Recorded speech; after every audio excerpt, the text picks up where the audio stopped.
മോളെ കേറി വാ. വാ മോളെ.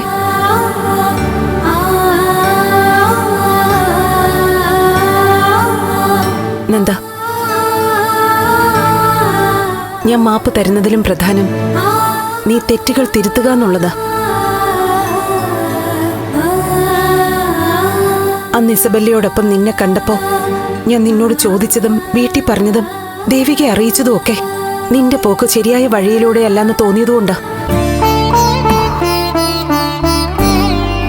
നീയും രജനിയും ദേവികയും ഒക്കെ എനിക്ക് എന്റെ മീരയുടെ സ്ഥാനത്താ. അവൾക്ക് പറ്റിയ അപകടം ഇനി മറ്റൊരാൾക്കും വരാൻ പാടില്ലെന്ന് എനിക്കുണ്ടായിരുന്നു.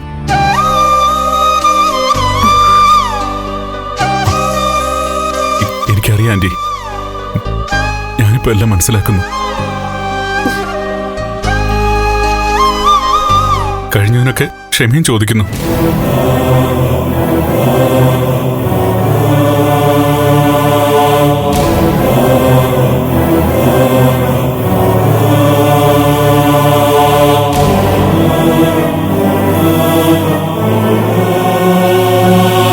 ഋഷിയുമായി ബന്ധപ്പെട്ട ഇപ്പോഴത്തെ നിന്റെ പ്രശ്നങ്ങളൊക്കെ ഞാൻ അറിഞ്ഞു. പറ്റിപ്പോയി. ഇനിയിപ്പോ അത് നേരിടാൻ ഒരുങ്ങണം. ആന്റി, അതിനൊരുങ്ങി തന്നെ ഞാൻ നിൽക്കുന്നേ.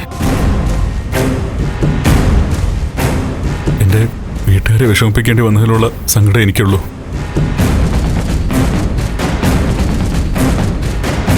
എന്ത് ശിക്ഷ ഏറ്റുവാങ്ങാൻ തയ്യാറായിട്ടാണ് ഞാൻ നിൽക്കുന്നേ.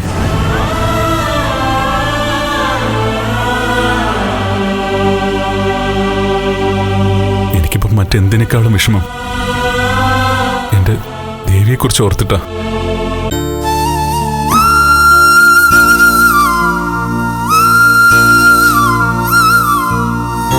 ദേവി ചന്ദ്രത്തുനിന്ന് പോയതില് ഞാനൊരിക്കലും കുറ്റം പറയില്ല. അവളുടെ സ്ഥാനത്ത് ആരായാലും അങ്ങനെ ചെയ്യൂ.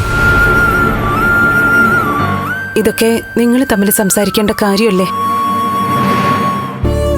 ഞാനിതില് ദേവി എന്നെ കേൾക്കാൻ പോലും കൂട്ടാക്കുന്നില്ല ആന്റി.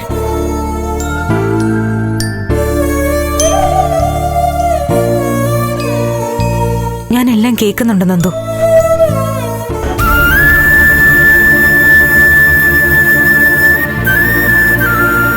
ദേവി,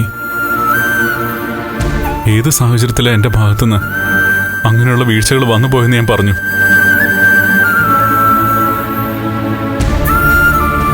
ഇനിയെങ്കിലും അത് മനസ്സിലാക്കണം. തിരിച്ചു വാ ദേവി.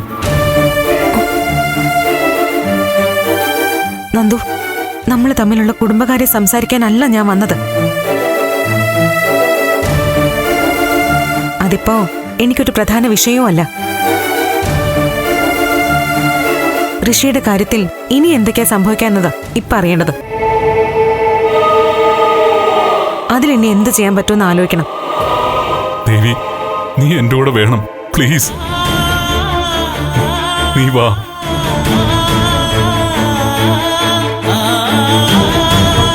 ആന്റി, ദേവി ഒന്ന് പറഞ്ഞ് മനസ്സിലാക്ക്.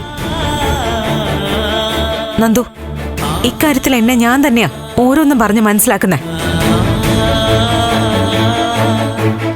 ദയവായി ചന്ദ്രമതി ആന്റി ഒന്നും ഇതിലോട്ട് വലിച്ചിടണ്ട.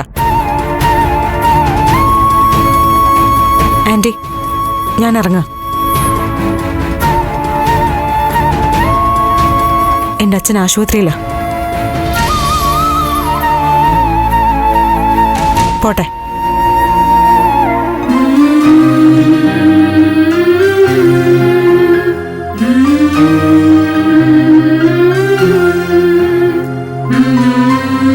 ദേവിക്കിപ്പോ എന്നെ ഒട്ടും ഇഷ്ടമല്ല. ഒരു കൊലയാളിയെ എങ്ങനെ ഇഷ്ടപ്പെടാനാ, അല്ലേ ആന്റി? നിന്നെ ആശ്വസിപ്പിക്കാനാ പ്രഭ പറഞ്ഞു വിട്ടെ. പക്ഷേ ഈ കാര്യത്തിൽ എനിക്കൊന്നും പറയാനില്ല.